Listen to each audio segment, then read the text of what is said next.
Έτσι πιάνετε. Βάλουμε το χέρι που κάτω. Τραβούμε. Βγάζουμε και βάζουμε σε λίγο που τραβήσαμε. Μετά αναποδογυρίζουμε τα σινιά. Το ελεύθερο περνούμε από πάνω. Κρατούμε το και το κρατημένο γίνεται ελεύθερο. Περνούμε από πάνω το ελεύθερο μας, πάνω, από την πίσω πλευρά, που δαμε. Μετά, στη μέση σχηματίζεται ένας κύκλος, δαμε. Κάνουμε την κάτω πλευρά του κύκλου, και την τραβούμε σιγά σιγά να μπει στον αντίχειρα. Μετά, κάνουμε μέσα στη μέση ένα πλάι, ένα πλάι αστό σινί, και που πάνω ένα που είναι έτσι ελεύθερο. Κάνουμε τώρα τα δύο, κρατούμε μόνο τα δύο, σύρνουμε τα άλλα από το δίχτυ, ελευθερώνουμε το δίχτυ και βάζουμε και τα δύο πάνω. Τεντώνουμε στην άκρη από τα δάχτυλα γιατί μετά κάνει μεγάλα φτερά ο άγγελος.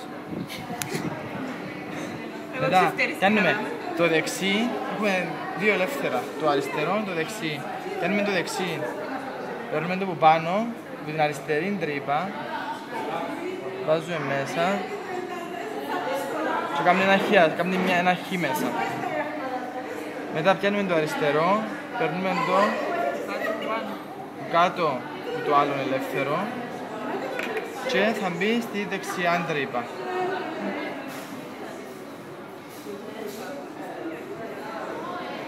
Εντάξει, μετά με τον αντίχειρα βρίσκουμε ποιον από τα τρία νήματα πάει στον κόμπο. Συνήθως είναι το μεσαίο. Και από το δίχτυ, ποιον από τα τρία νήματα πάει στον κόμπο, αλλά από την που κάτω πλευρά. Μετά πιάνουμε τώρα τα δύο που είπαμε, το ένα το νήμα, ελευθερώνουμε τα άλλα δύο, παίρνουμε το ένα. Και κάνουμε το ίδιο στο δίχτυ. Μετά κρατούμε σφιχτά, τραβούμε σιγά σιγά, να σχηματίζεται ο κόμπος. Μπορεί να είναι μακριά από τους άλλους, αλλά μακριά τραβούμε, τεντώνει και πολλά. Εντάξει, τελειώσα.